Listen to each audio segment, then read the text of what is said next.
I want to say my house was untidy because of my busy lifestyle, but the truth is that there was plenty of time I had to clean up. I was just lazy. I hated going out in the cold, so I let bags of rubbish pile up against the back door. I hated the feeling of cold, murky water, so I left washing up until the last possible moment. And I hated the sound of the washing machine, so I do my load when it came to a time when I needed something. Honestly, it was never that bad to me until I first saw some bugs. They were fast, but when I caught sight of them, they were just like your ordinary garden variety of insect. When one wasn't fast enough, and I was, I gave it a hard press until it was a stain. I would have called an exterminator, but the idea of someone coming over would mean that I'd have to tidy first, so in my head, that was the first job. After a while, I started to develop a small stomachache. Nothing I couldn't handle, but it was a wake-up call to actually get off my ass when home and actually start sorting things. The biggest wake-up call, though, was a few days later. I had made lunch, which I did from time to time, since it's a great way to save money. An idea that was implanted in my head when I thought about the dreaded exterminator fees I'd be paying soon. I took a bite out of my ham and mayo sandwich and had already swallowed it when I noticed the twitching remains of one of the bugs. I immediately felt sick and wanted to spit out what I ate, but by then it was too late. I threw away the rest of my food, knowing that I needed to sort things as soon as possible. When I got home that day, I saw one of the bugs. I quickly scooped it up and examined it. I wanted to get a good description of it for the exterminator, since saying, "They're small, black, and have 6 legs," isn't really very specific. I held it up to my eye, watching it wriggle between my finger and thumb, detailing it in my head. It was an odd-looking thing, to say the least. It had just standard 6 legs. It looked black from a distance, but up close, it was more a translucent dark brown. It took a while to notice, but its head almost seemed inflated, no doubt with whatever sugar water or drink they'd scrounged from my kitchen. The only other thing that stuck out to me before I stopped looking were the spines of the legs. However, at this point, something strange happened. First, my focus came and went. I struggled to grasp a solid image of the bug without it soon becoming too blurry to see. My breath shortened, my body now relying on staggering gasps. Something in my brain felt like it shorted, and my mouth instinctively opened. My last bit of control was me trying to stay upright and close my mouth. In my head, I questioned if I was having a stroke. Nevertheless, as soon as my mind lost focus of my body and onto that question, another reflex took over and shoved the bug into my mouth. I tried to force every portion of my body to spit it out, but everything I did turned into chewing. The feeling of the prickly, broken up carapace rubbing around in my mouth made me feel queasy all over. My effort to push it out with my tongue turned into swallowing. As soon as I felt like the bug hit my stomach, everything got worse. I fell on all fours, my dizzying vision barely making out the small black dots circling my hand. One by one, I picked and ate each bug I could get my fingers on. Even though my body was slow, they were seemingly easier to catch, almost like they wanted to be eaten. Eventually, I was scraping the sides of my palms to scoop up groups at a time, with no regard to dust, and swallowing them down with minimal chewing. I felt sick, but my gag reflex was non-existent at this point, no matter how much I wanted to reject them. My last memory was standing up and stumbling away. The next day, I awoke slumped on my bed, my feet hanging off the sides. It seemed I walked there and slept where I fell. As soon as I moved, pain erupted in my stomach. Damn bugs. It was the same spot as before. However, it was many times worse. I got up, and while curled over, I tried to get ready for the day. But it was soon apparent that this would not happen, and I called in sick.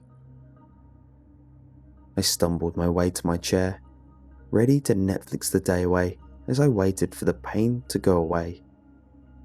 I skimmed over the selections I recommended and put on an old 90s sitcom to calm my mood. I would have tried to assess what happened the night before, but that would have meant remembering the disgusting act I did, and that was something I didn't want to repeat in my head. Eating was not an option. I didn't eat the whole day since the pain would not subside. Eventually, I started to get tired, my body not seeming to have rested well the night before. I rested my head on the armrest as I lay down, and just before I was about to settle, in front of my eyes, I saw movement. A bug. Just as I thought about rushing up to get away from it, my body froze. The bug looked around, and after having sensed me, it stopped its random scuttling and faced me.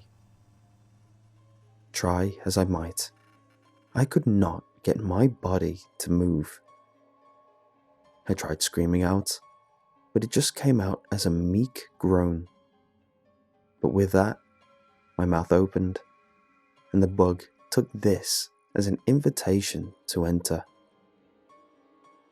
I felt it crawl into my mouth, its feet poking away a line along my cheek and down my throat.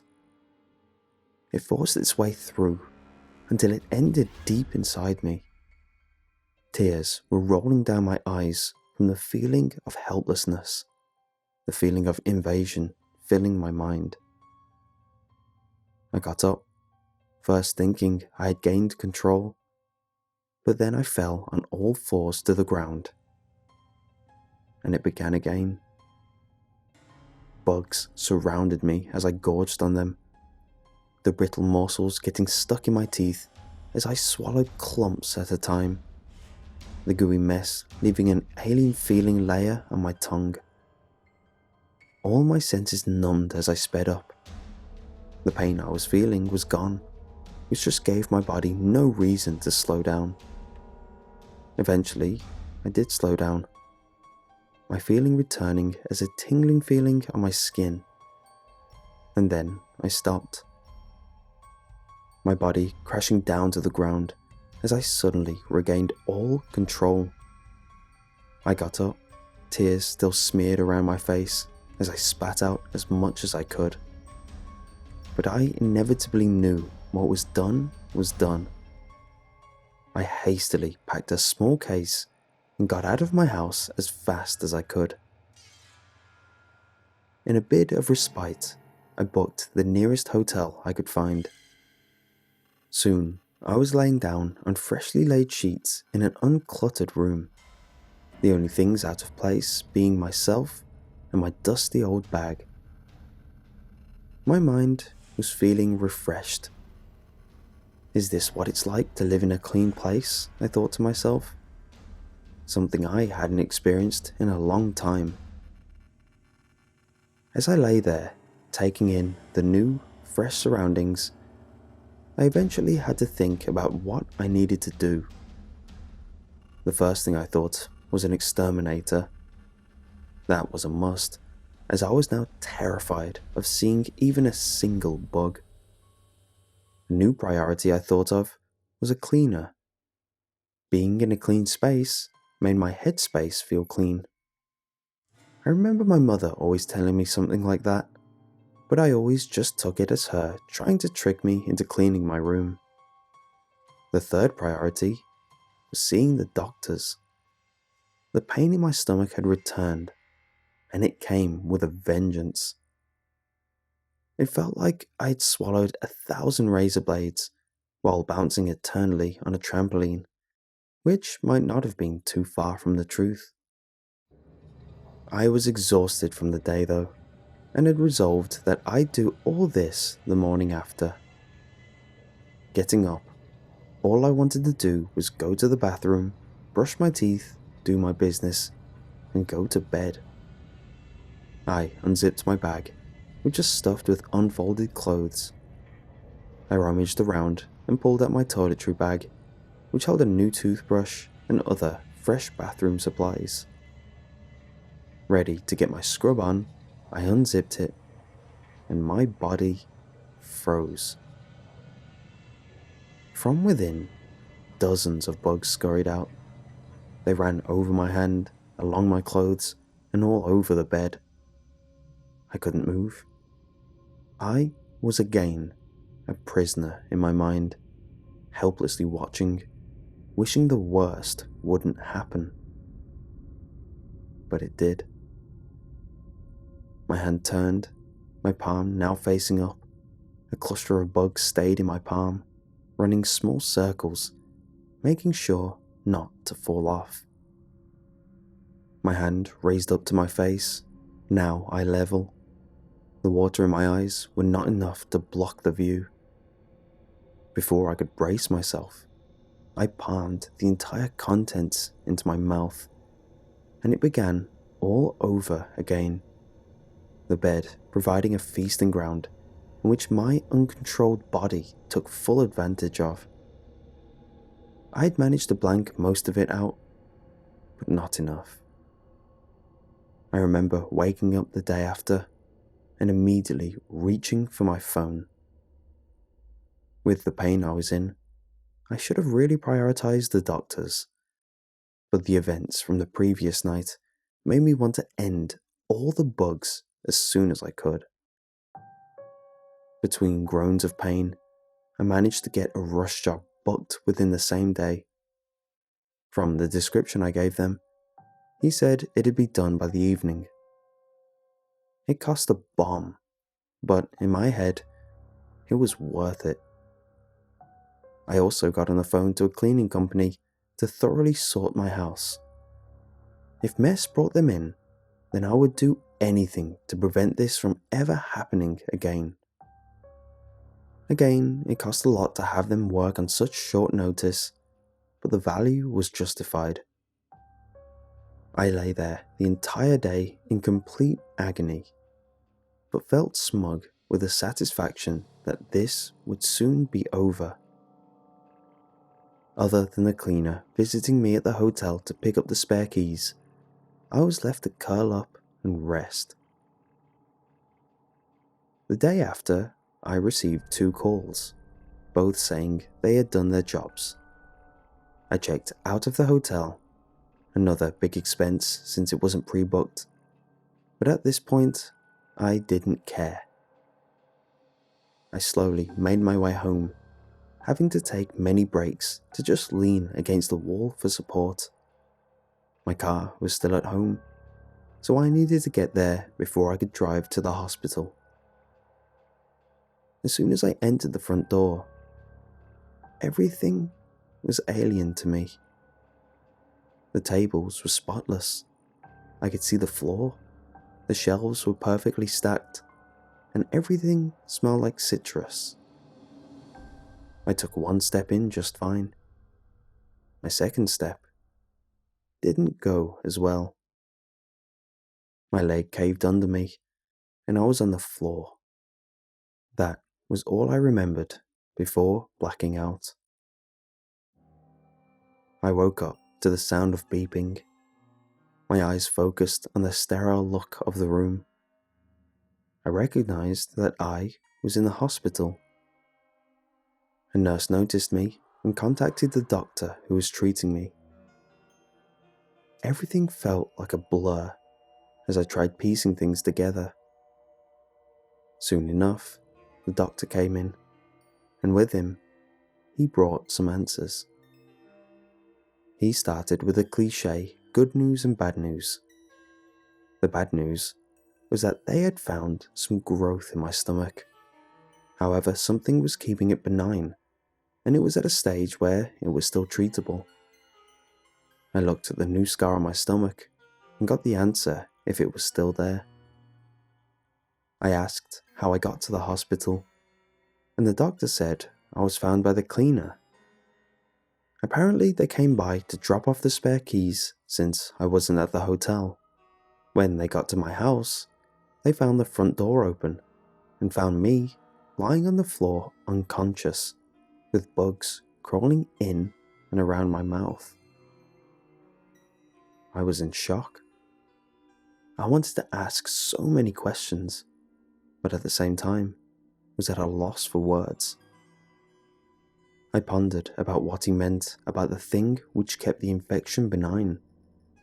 When I asked, the doctor had no answer. I vaguely brought up the bugs, asking if anything like that could be the factor, but it just seemed to confuse him, so I changed the subject. My time there just blurred by, and before long, I was back home. A scar to prove to myself that I hadn't just been dreaming this whole time. I stepped into my now hollow-looking house. I looked around, and everything was still. Not a bug in sight. I tried looking for them between the spaces under the fridge and other likely hiding spots. Nothing. I don't know if it was the bugs that helped me, but I thanked them anyway, just in case.